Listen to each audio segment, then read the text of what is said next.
कि वहाँ पर कुछ ज़मीन का हिस्सा बच रहा है, कुछ ज़मीन का हिस्सा बच रहा है। तो मैं तो चाहूँगा कि जो ज़मीन का हिस्सा बच रहा है उस पर स्वर्गीय केदारनाथ सिंह के नाम से एक पार्क बना दिया जाए और उनकी प्रतिमा लगा दिया जाए। ये हमारी मांग के अलावा इसके हमारे मांग से पहले वो परिवार भी यही बात कर रहा है। अब कैसा मैं कैसे मान लूँ कि ये चिट्ठी भूलेंद्र सिंह जी की है?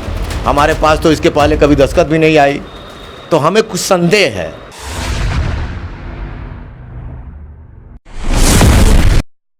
नमस्कार, बेधड़क खबर देख रहे हैं आप और मैं हूं आपके साथ विक्की सिंह।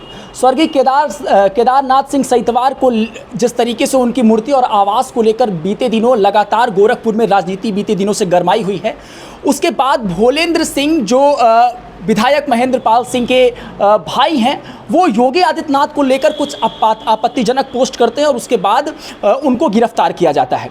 अब सपा का एक प्रतिनिधि मंडल 11 तारीख को मिलने के लिए उनसे गोरखपुर आने वाला था और वो आएगा भी, उनका समाजवादी पार्टी का प्रतिनिधि मंडल। लेकिन उससे पहले भोलेंद्र सिंह की तरफ से एक लेटर जारी किया गया और उस लेटर में कहा गया कि वो समाजवादी पार्टी की डेलीगेशन से नहीं मिलना चाहते हैं। हमारे साथ जिला अध्यक्ष जी मौजूद है समाजवादी पार्टी के। सबसे पहले तो बहुत बहुत स्वागत है। आपको भी बहुत बहुत धन्यवाद। सवाल सबसे पहला यही है कि समाजवादी पार्टी आपदा में अवसर तलाशने की कोशिश करती है।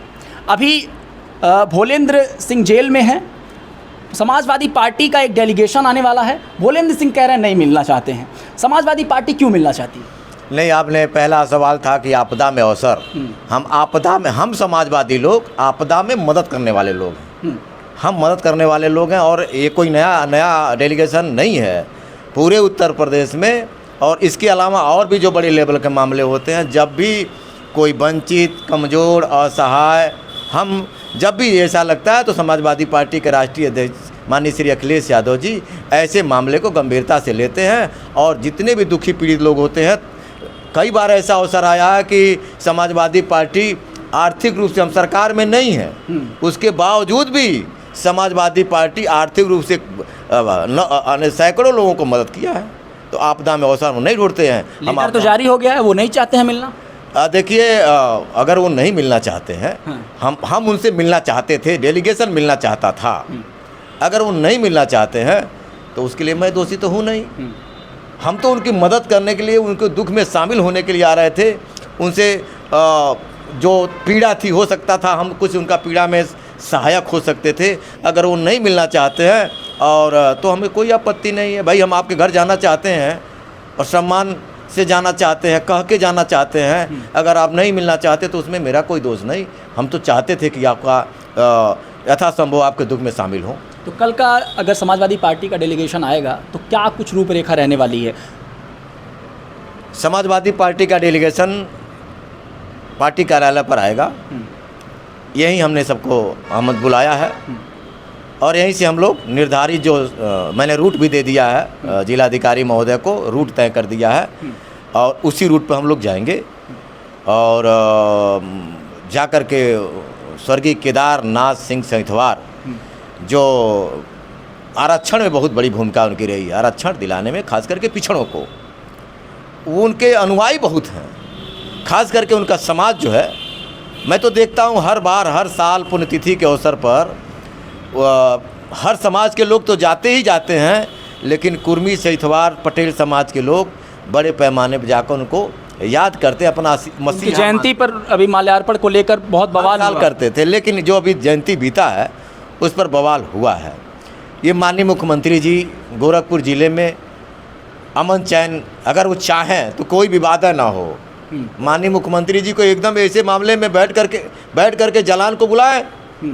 एक तरफ जलान जी हैं, जलान परिवार है, एक तरफ स्वर्गीय केदारनाथ सिंह सहितवार जी का परिवार है।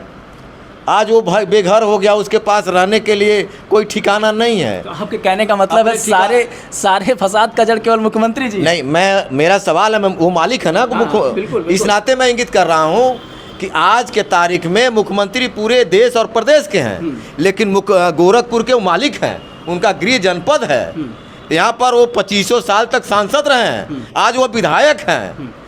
तो विधायक होने के नाते अब मैं प्रतिपक्ष का जिलाध्यक्ष हूँ, तो मेरी जिम्मेवारी है कि मैं उनसे कहूँ कि माननीय मुख्यमंत्री जी, अगर समस्या खड़ी हुई है तो इसका समाधान करिए, क्योंकि ये जो समस्या आई है इस समस्या से समाधान करने में कौन, हम तो आ नहीं पाएंगे, हम तो आवाज़ उठाएंगे।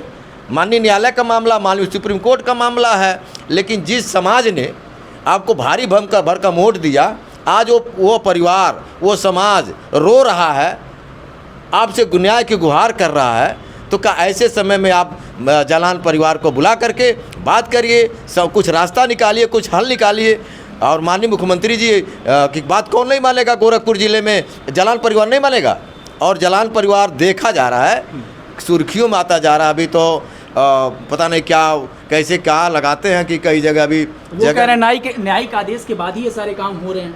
हाँ, हम उनके न्याय का, हम तो माननीय सुप्रीम कोर्ट को कुछ कह नहीं रहे हैं। हाँ। लेकिन ये कैसे कर रहे हैं? अभी तो आप एक लोगों के चैनल के माध्यम से गोरखपुर हाट की ज़मीन थी, उनके जो स्वर्गीय केदारनाथ सिंह सहितवार जी हैं, उनके ठीक सामने वो सरकारी विभाग से ज़मीन बन रहा था। क्या दिमाग लगा दिया कि वो भी ज़मीन उनके हिस्से में आ गई।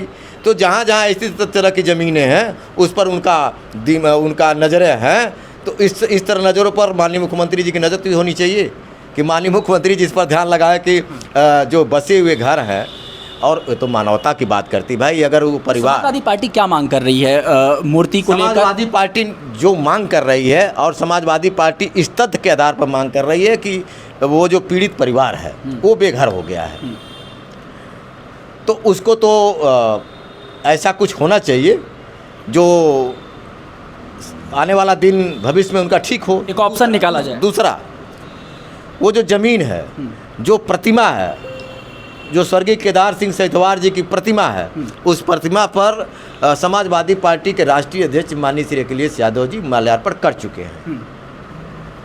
तो वहाँ पर जैसे कि अभी हमें सरकारी सूत्रों से, अभी नहीं हम पेपर नहीं, लेकिन जानकारी से मिल रही है कि वहाँ पर कुछ ज़मीन का हिस्सा बच रहा है, कुछ ज़मीन का हिस्सा बच रहा है। तो मैं तो चाहूँगा कि जो ज़मीन का हिस्सा बच रहा है उस पर स्वर्गीय केदारनाथ सिंह के नाम से एक पार्क बना दिया जाए और उनकी प्रतिमा लगा दिया जाए। ये हमारी मांग के अलावा इसके हमारे मांग से पहले वो परिवार भी यही बात कर रहा है। तो कल डेलीगेशन वहाँ पे जाएगा मूर्ति के पास? हाँ, जरूर जाएगा। तो पिछली बार अभी जिस तरीके से जयंती के दिन हुआ, उस तरीके से आभास है कि आपको इस तरीके से कुछ चीज़ें होंगी? और देखिए, स्वाभाविक है कि इस तरह हो सकता है, लेकिन हम जिलाधिकारी महोदय से आग्रह किए हैं कि हम लोग शांति ढंग से जाएंगे। हमारे नेता रहे हैं तो हम उनके शांति ढंग से जा करके वहाँ पर माला पहना करके और फिर परिवार से मिलेंगे। भोलेंद्र सिंह के पास किसी तरीके से सूचना आपने पहुँचाया कि क्यों ऐसा वो कह रहे हैं, या फिर? नहीं, हमने सूचना नहीं पहुँचाई। और जो सोशल मीडिया पर चल रहा है, मैं देख रहा हूँ, अभी तो एक बाइट में दिया हूँ, उस बाइट में मुझे संदेह लग रहा है। अब अच्छा, मैं कैसे मान लूँ कि ये चिट्ठी भोलेंद्र सिंह जी की है? हमारे पास तो इसके पहले कभी दस्तखत भी नहीं आई, तो हमें कुछ संदेह है। ये जिला प्रशासन, जेल प्रशासन ये सुनिश्चित करे कि आम जनमानस को ये संतुष्ट हो जाए कि भोलेंद्र सिंह सहितवार जी समाजवादी पार्टी के डेलीगेशन से नहीं मिलना चाहते। हमको भी संतुष्ट करें, डेलीगेशन को संतुष्ट करें। हमें समाजवादी पार्टी के राष्ट्रीय अध्यक्ष माननीय श्री अखिलेश यादव जी को रिपोर्ट देनी है, तो हम क्या कहेंगे? जो ये जो हो रहा है वो रिपोर्ट हम प्रस्तुत करेंगे। 12 बजे मेरे पास समाजवादी पार्टी का डेलीगेशन का वो आता है पत्र, और हम उसको 12:10 पर या 12:15 पर हम सोशल मीडिया प्रसारण करते हैं। शाम होते होते उधर से लेटर आ जाता है कि भोलेंद्र सिंह सहितवार जेल में हैं और वो नहीं मिलना चाहते हैं समाजवादी पार्टी के प्रतिनिधिमंडल से। तो मेरा कहना है कि भाई, अगर जेल से उन्होंने प्रसारण किया है चिट्ठी के माध्यम से, दूसरा बीजेपी का नेता भारतीय जनता पार्टी के नेता के आईडी से लगती है, तो हम कहते हैं कि भाई ठीक है, कहीं लगा दीजिए, किसी से आईडी से लग जाए। तो ये इतना गंभीर मामले प्रशासन क्यों नहीं? तो कल यहाँ पे जब डेलीगेशन आएगा आप कार्यालय पे, तो यहाँ पे बैठ के बात होगी, वार्ता होगी आप लोग में, उसके बाद आगे की रूपरेखा तय होगी कि वहाँ पे क्या करना है उस मामले में भोलेंद्र सिंह वाले? हाँ, भोलेंद्र सिंह के मामले पर जरूर हम लोग उस पर एक निर्णय लेंगे कि क्या करना चाहिए हमें। अगर भोलेंद्र सिंह जी सहितवार जी अगर हम लोगों से मिलने से इनकार कर रहे हैं, नहीं हमसे मिलना चाहते हैं, तो हम लोग ये तय कर लेंगे कि हमें क्या करना चाहिए, क्या नहीं करना चाहिए। और अगर वो नहीं जाएंगे तो हम जा कर के जो परिवार है, जो स्वर्गीय केदार सिंह सहितवार का जो परिवार है, जो इधर उधर धक्के खा रहा है, उनके घर रह रहा है, हम कोशिश करेंगे कि जहाँ भी हैं वो अस्थायी तो रह नहीं रहे हैं, तो जहाँ भी वो रहें, जहाँ भी हों, हम उनको कोशिश करेंगे कि हम उनसे भर से मिलें और उनकी संवेदना व्यक्त करें। अगर घर नहीं, जहाँ नात रिश्तेदार जहाँ नहीं है, अगर वो नहीं मिलवा पाते हैं अपने घर, तो मेरी कोशिश होगी पार्टी कार्यालय बुला लेंगे। लेकिन एक मुलाकात एक दिली लगाव उस परिवार से समाजवादियों का, तो हम मिलना चाहेंगे, हमारा डेलीगेशन मिलना चाहेगा। तो समाजवादी पार्टी के जिला अध्यक्ष जित हैं, और कल का जो रूपरेखा है, जो डेलीगेशन आने वाला है समाजवादी पार्टी का, वो कल क्या क्या करने वाला है, इसका एक रूपरेखा तो इन्होंने बताया। लेकिन कल बैठक के बाद जब यहाँ पे ये डिसाइड होगा कि भोलेंद्र पाल से मुलाकात क्या कल होने वाली है या नहीं होने वाली है, उनका लेटर आने के बाद क्या कुछ जो है अप्रोच समाजवादी पार्टी के लोगों का रहने वाला है, ये एक बड़ा सवाल है। और सबसे बड़ा सवाल ये है कि स्वर्गीय केदारनाथ सिंह सहितवार के परिवार से कल जब समाजवादी पार्टी का डेलीगेशन मिलने जाएगा या फिर कार्यालय पे उनको बुलाएगा, तो उसके बाद की क्या स्थिति रहने वाली है गोरखपुर की राजनीति में, ये भी एक बड़ा सवाल रहने वाला है। बेधड़क खबर के लिए मैं विक्की सिंह, गोरखपुर।